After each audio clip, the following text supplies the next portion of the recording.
Airtable is a flexible tool that can be adapted for various project management needs.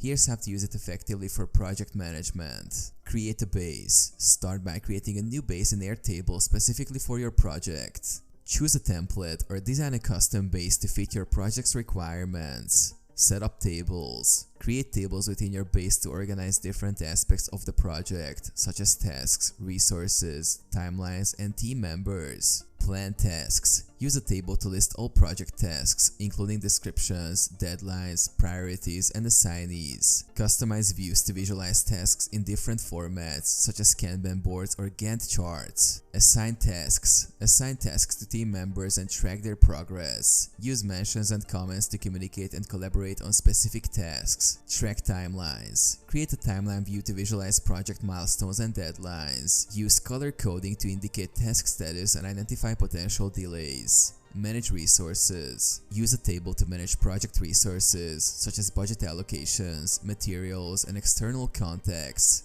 Keep track of resource availability and utilization. Monitor progress. Regularly review task statuses and project timelines to monitor progress. Identify bottlenecks and address any issues promptly to keep the project on track. Collaborate and communicate. Foster collaboration among team members by using comments, attachments, and real-time updates. Encourage transparency and communication to ensure everyone is aligned on project goals and objectives.